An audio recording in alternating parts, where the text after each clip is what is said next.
2014, you know, there was this umbrella movement thing, very significant. So I proposed this study, received just now, Clay mentioned that I received very good government funding to work on this. A little bit background here, if you are not so familiar with this Hong Kong 2017 CE election, is chief executive election, is the top one position in Hong Kong, and it all started from the, like, we trace back to 1942. You know, there is a document called Sino-British Joint Declaration. It's 1984, 1984年的中英联合声明。Okay. It's the basis for the 1997 handover, and one of the key points set up in the declaration is that Hong Kong will enjoy this one country, two system advantage, and about the CE election thing, they should gradually achieve universal suffrage. Okay, so that's the root. And then the Hong Kong people later on, after 1997 handover, like they are like looking like this is not coming true, so they get very nervous, and especially when the central government imposed this August 31st, 2014 thing, saying that okay, the candidates have to go through, they have to pass this 1,200 member nominating committee. Like they have to pass by half to become the candidate for the CE election. And you have to know this, the 1,200 nominating committee is dominated by pro-Beijing people. So you know the implication, right?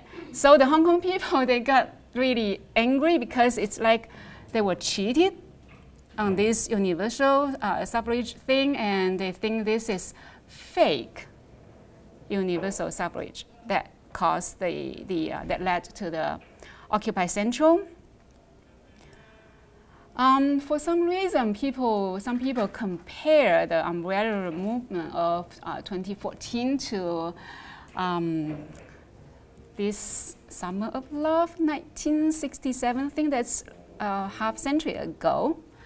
I personally don't see much connection. Maybe Clay can help me with that. The only connection I think is they are both anti-government, right?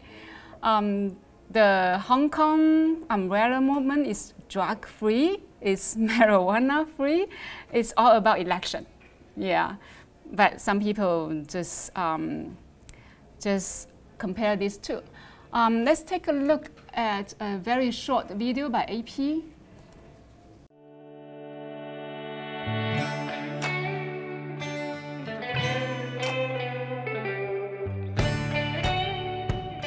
You could say the dominant culture looked black and white, and the hippies wanted color.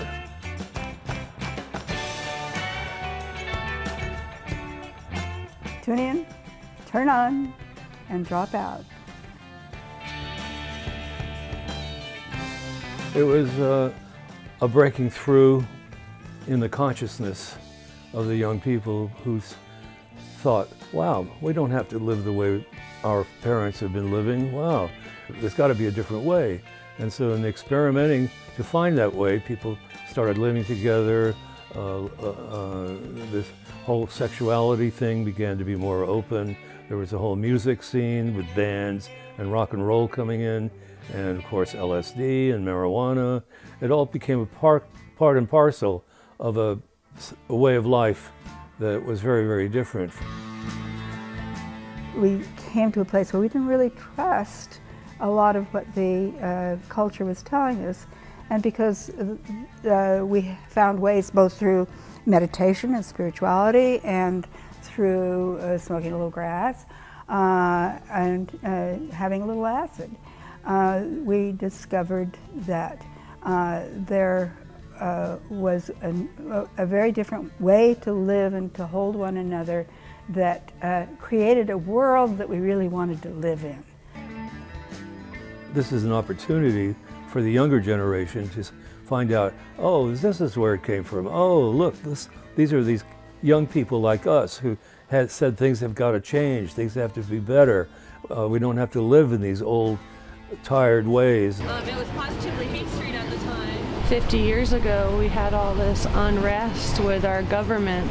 We had this social conscious revolution that was going on. And we're here at that same cycle now where we need more peace and we need more love.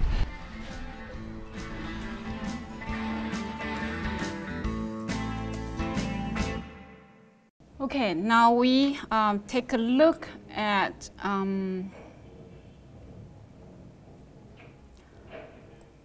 Hong Kong video.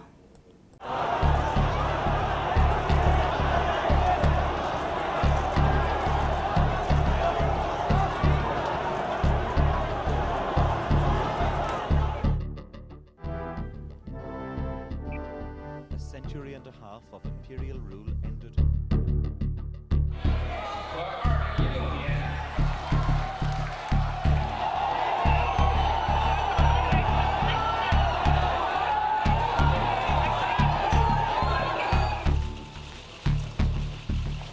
We will all be able to vote for the CE in 2017.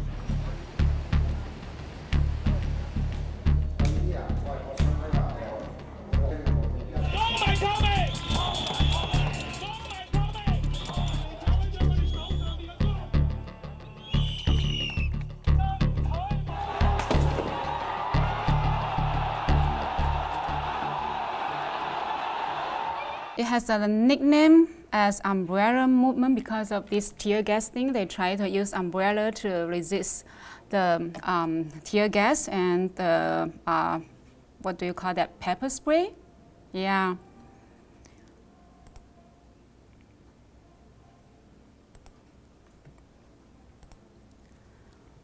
A few more pictures here. The protester looking like that at the time.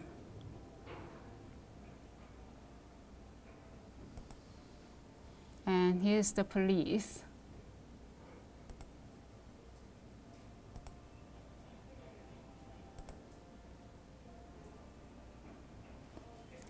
Very tired police. Okay, so it's considered actually the biggest political struggle since the Beijing Spring. You all know that June 4th, 1989, Beijing Spring, it's the biggest after that, since that, and it's also considered one of the most significant events in the entire Hong Kong history. So this significance makes it worthwhile to do a study on this. And because it attracts global attention, it's in everywhere, the international headlines.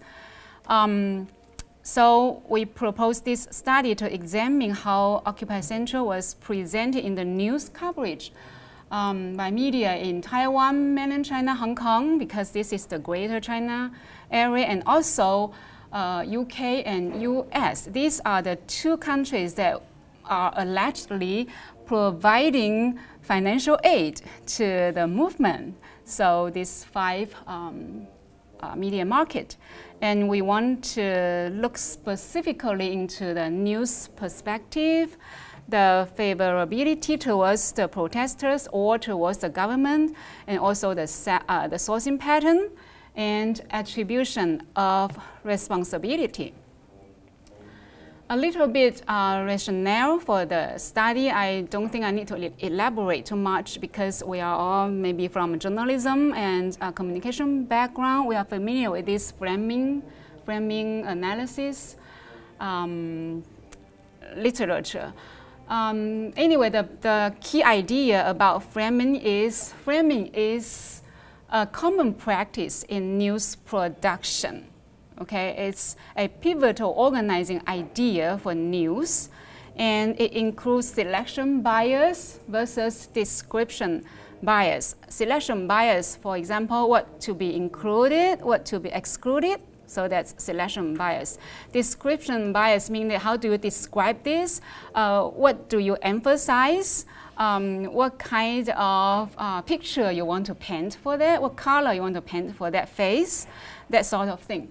Another key point is ideology is a major source for news framing. So this news media would operate within their ideological boundaries usually.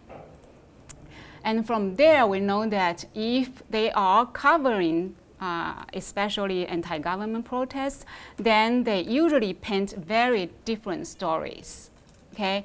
For example, in covering the 1989 Beijing Spring, people they study the New York Times coverage about the Beijing Spring, and they found out that while the People's Daily, of course, portrays it as a counter-revolution turmoil, New York Times, as you can imagine, certainly it portrays in a very positive way as a pro-democracy movement, okay?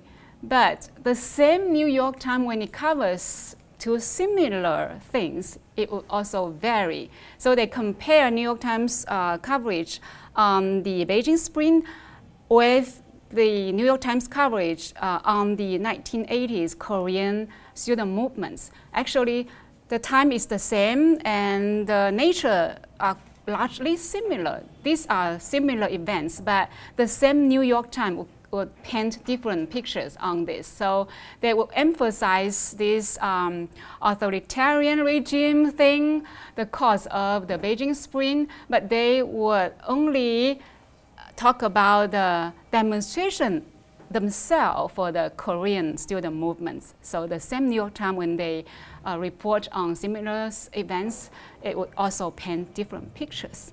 So that's why I call it one protest, different stories because of news framing. And then a little bit about media system concepts. There are, widely diverse media systems in the world, and it's very hard to conceptualize things, but people have tried. We have UC San Diego professor Daniel Harling. You know him? So Daniel Harling, currently at UC San Diego, he's one of the big names in this media system conceptualization, theorizing media system. And they propose this idea called political parallelism, meaning that the classifications based on relationship between government and people, media, what is the role of information in the media system.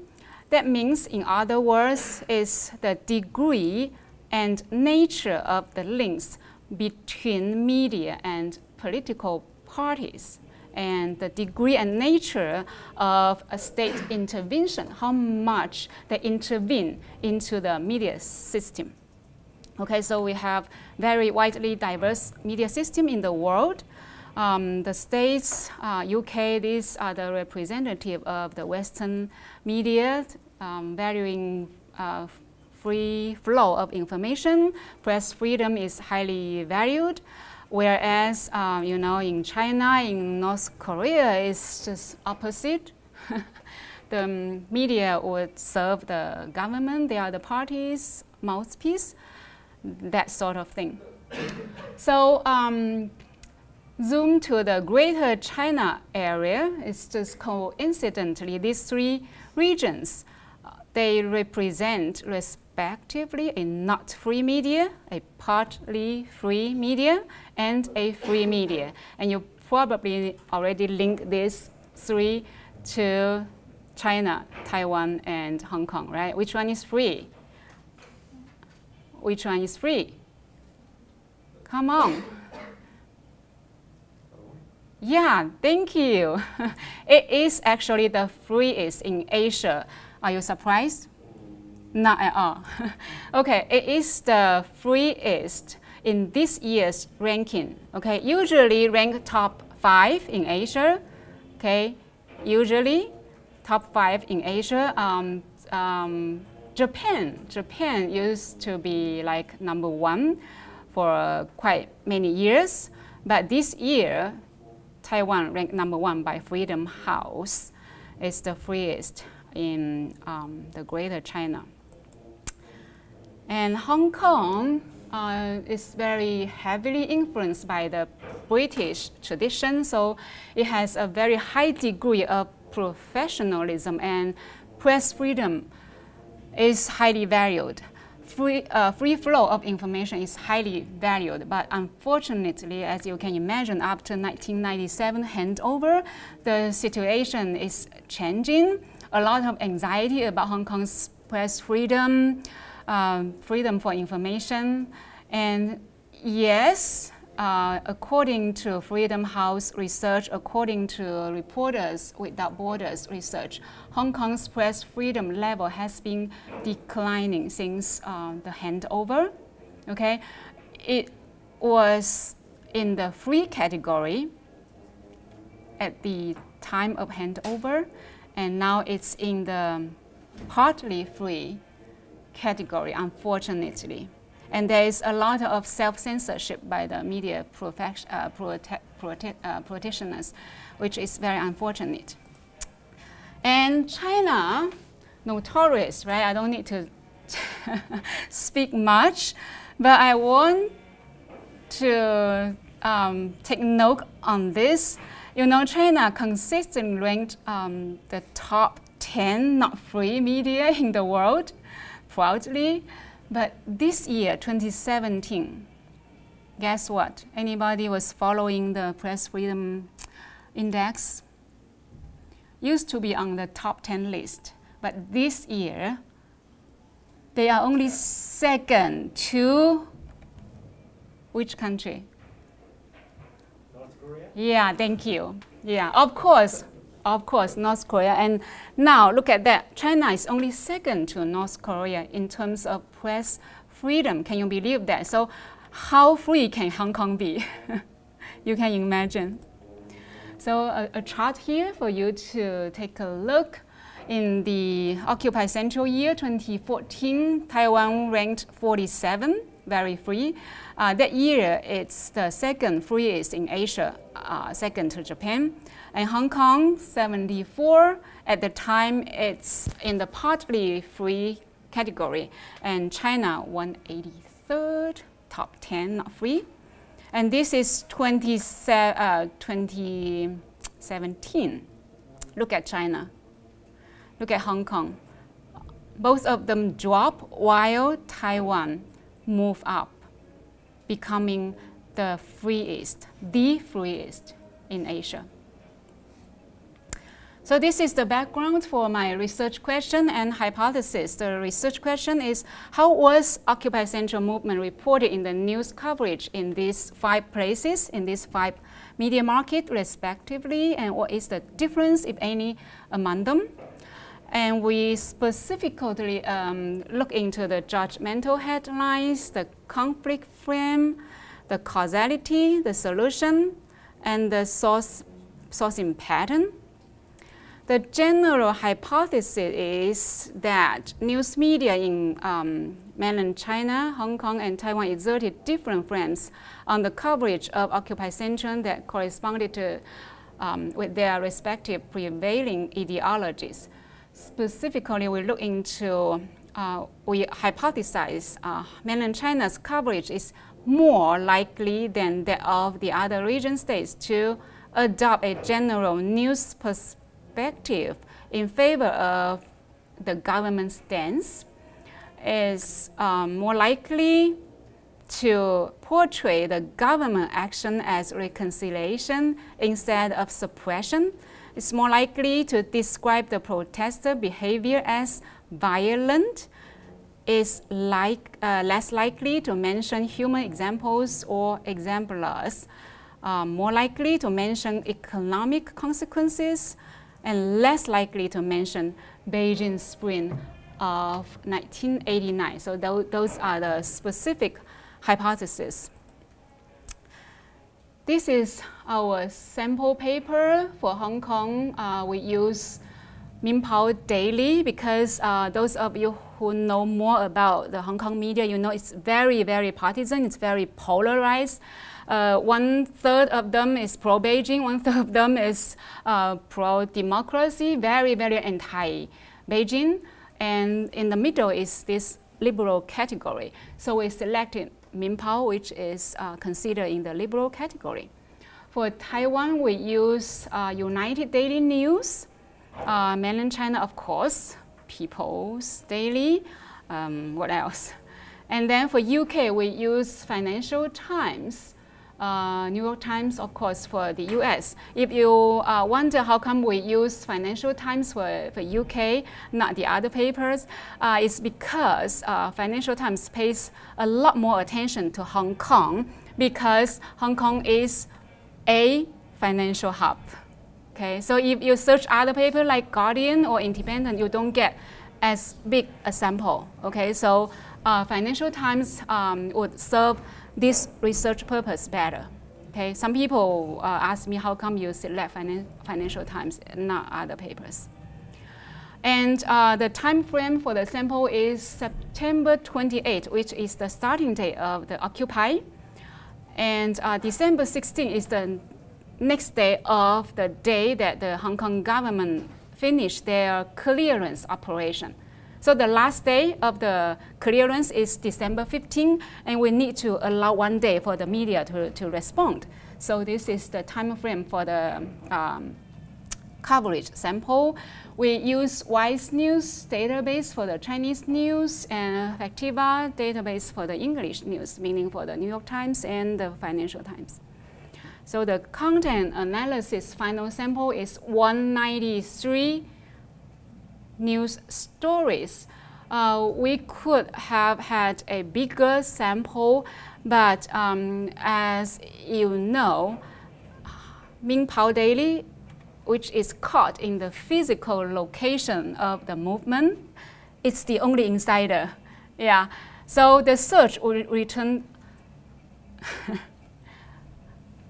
more than 500 stories. It's 10 times of the other papers. We need to make the sample even, so we have to downsize the sample for the Minpao Daily because it's just too big, and the other paper, maybe for the Financial Times, it's like only 60 or 70s. So we have to make it even. That means we have to downsize the sample as a whole.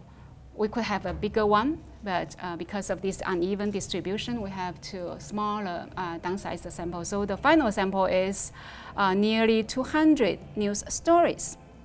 And those of you who do content analysis, you know we have to check the intercoder reliability, and that's the reliability, the Scott's-Pite coefficient we have. From here, we are going to see a bunch of numbers. If the numbers make you dizzy, maybe you can take a nap. A lot of numbers. So first, this is the result, the ANOVA result for the differences in the scale variables. News perspective, government action, protester behavior. These three variables are measured with a 5-point scale.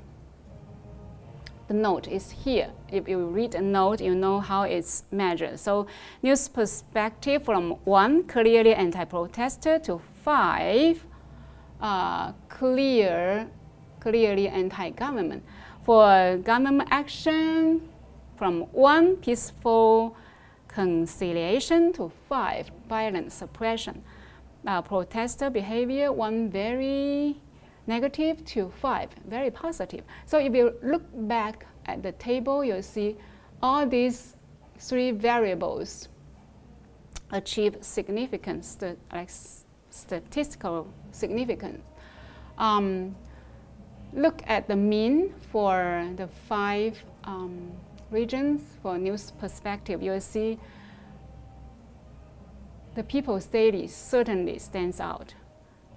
It's 1, meaning it's clearly anti-protester, Okay, and then if you look at U.S., it's close to the clearly anti-government end. Okay, so this is how we interpret the table. We actually have a quantitative specialist in the audience. Sophie is very quantitative. So Sophie, if you see anything wrong, you just speak up to show off. I don't think I know. Okay, so that's for the scale variables.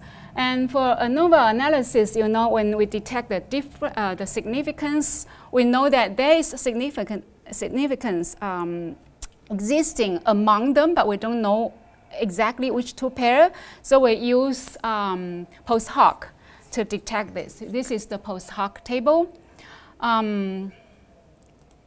You see Taiwan and UK is very in line with each other. Okay, not significant different. And Taiwan, UK, and US, these three media, very in line with each other in terms of government action. That's the ANOVA result. And in terms of the judgmental headlines, you see China, the People's Daily,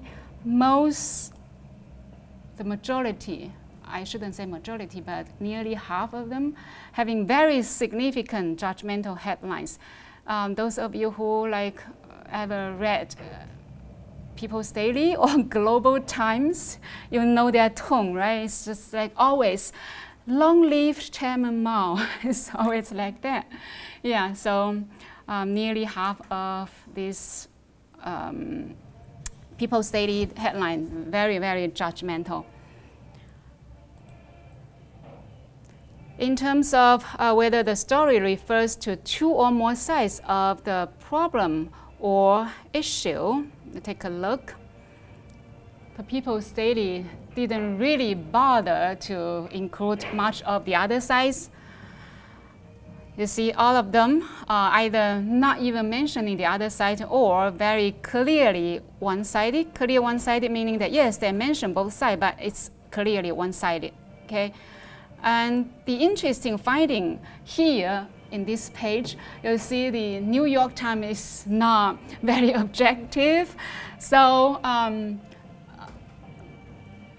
nearly 60% of the New York Times stories is clearly one-sided. This is one very interesting finding from this study. We thought New York Times would be, because they are very so prestigious, so it's supposed to be objective and impartial, but turns out in terms of covering this Occupy Central movement, they did not perform quite objectively. Very interesting finding.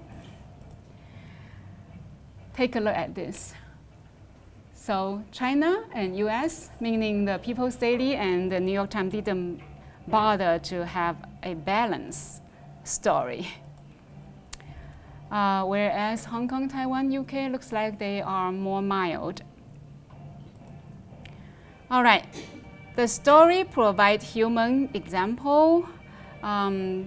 US standing out. I think this is in line with the US journalism tradition. They care a lot about human beings, human rights. That's the finding here. New York Times stands out in terms of include a lot of human examples in their news stories. Now, whether the story mentioned economic consequences, of course, the People's Daily would be very proactive to mention the economic consequence, because it's not good to Hong Kong if you keep on like occupying the street. Nobody's coming to Hong Kong to get their shopping done, and the status of the financial hub would like lose its status. So People's Daily is very proactive in including the economic consequences in their story. The attribute, meaning is what is the cause and origin of this movement. Hong Kong, China, Taiwan, they all attribute to the internal problem, meaning that they would think that Hong Kong government would be the issue, and the central government externally is not associated with that. But UK and US, they tend to attribute to the movement, the reason for the movement to external, saying that it's the central government's problem causing this. So we have some comparison here. Problem solving. People steady thinking that it is the Occupy Central with Peace and Love, OCL. OCPL is the initiator of the movement, and also this Federation, Hong Kong Student Association, all these are causing the problem, so they are responsible for solving the problem. But you see the other media, Hong Kong, Taiwan, US, UK, they tend to think that Hong Kong government is responsible to solve the problem. So we have sharp comparison here. Look back. Okay. Mention of Beijing Spring. Of course, would you imagine the People's Daily would talk about that? Of course not. It's a taboo topic, right? US, UK probably, because they certainly would refer to that. What surprised us is that the Hong Kong paper and the Taiwan paper did not mention Beijing Spring. For Hong Kong, we can imagine maybe it's because of the press freedom level is declining, and Beijing Spring is actually a taboo topic, and they are exercising self-censorship. That could be one explanation. But for Taiwan, I was quite surprised. Yeah. And I don't know why. All right, lastly, the source pattern, the sourcing pattern. People's Daily did not bother to cite any pro-movement source, and they did not bother to cite any balanced source. All they cite government source and anti-movement source. Very obvious. Taiwan and US, the majority would be pro-movement, which is not a surprise. Okay.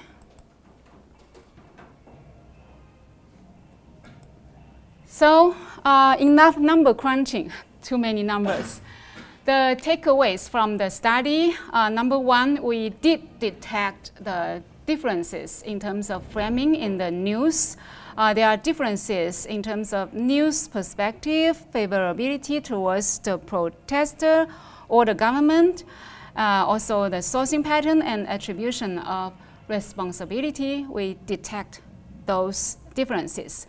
And we found that these differences were congruent with the various ideological boundaries. For example, news media in democratic societies like UK, US, Taiwan were more in favor of the protesters, whereas like the Chinese media would be more in favor of the government. Okay. And media in democratic society more in favor of protesters and critical of the actions taken by the Hong Kong government. Takeaway, key point number two. Actually, it's not number two, right? Number three. Yeah. Is that we thought framing exists only in those not so objective media, just like Chinese media, like the communist media. But from this study, actually, we found that that is not the case. We thought so, but that is not the case. From the finding, we can tell that framing is actually practiced not only in media systems where the state imposes strict authoritarian control, okay? But also in media systems where press freedom is highly valued, like that of UK, like those here in the States. So that's one key finding from our study. And I think we can take a final look at the umbrellas. So this is why it's called the umbrella movement. And this is how you can find me. I'm with HKBU, School of Communication, Department of Journalism, and this is the sources, the links that you can find me. Thanks for having me. Thank you.